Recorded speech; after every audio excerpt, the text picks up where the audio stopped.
వాడుకోవడం తెలిసిన వాడికి సుఖాలు ఎక్కువంట. అది ఎలాగో ఈ స్టోరీ విన్నాక మీకే అర్థమవుతుంది.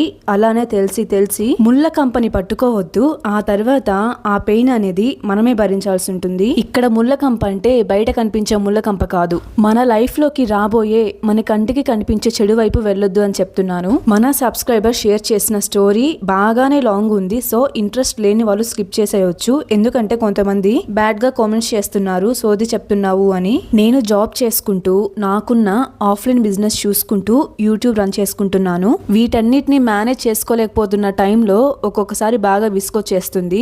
ఆ టైంలో ఈ కామెంట్స్ చూస్తుంటే అసలు ఇంట్రెస్టే పోతుంది నాకైతే. అలా అని నేనేం సమాజ సేవ చేస్తున్నాను అని చెప్పట్లేదు. ఇలాంటి మిస్టేక్స్ ఇంకొకరు రిపీట్ చేయకుండా ఉంటారని. మనకొక్కటే కాదు, అందరికీ ఉన్నాయి ప్రాబ్లమ్స్. సో నేను కూడా ధైర్యంగా నా ప్రాబ్లమ్ ని సాల్వ్ చేసుకోవాలి అనే ధైర్యం వస్తుందని చెప్తున్నాను. మీరు ఇలా కామెంట్స్ పెట్టిన ప్రతిసారి కష్టపడి వీడియోస్ రికార్డ్ చేస్తూ వాయిస్ ఓవర్ ఇస్తూ ఎడిట్ చేసుకుంటూ చాలా బాధ అనిపిస్తుంది. అలానే స్టోరీ సెండ్ చేసిన వాళ్ళు కూడా అరే ఏంటిది ఇలా అంటున్నారు అని వాళ్ళు కూడా ఫీల్ అవుతారు. సో మీకు ఎక్కడైనా బోర్ కొట్టినట్లు అనిపిస్తే స్కిప్ చేసేయండి. ఇంకా తన స్టోరీని స్టార్ట్ చేస్తాను. హాయ్ అక్క, నా పేరు ప్రవళిక. మా పేరెంట్స్ కి నేను మా అన్నయ్య పిల్లలవి. మా నాన్న ఉన్నంతలో మమ్మల్ని బాగా చూసుకున్నారు, చాలా మంచోడు. కాకపోతే ఎక్కువ టైం స్పెండ్ చేసేవారు కాదు మాతో. ఎందుకంటే పిల్లల్ని ఎక్కువ గారాబం చేయడం వలన వీళ్ళు చెడిపోతారేమో అని నాతో అన్నయ్యతో ప్రేమగానే చూసుకున్నా చాలా స్ట్రిక్ట్ గా అయితే ఉండేవాళ్ళు. చిన్నప్పటి నుంచి కూడా అంతే.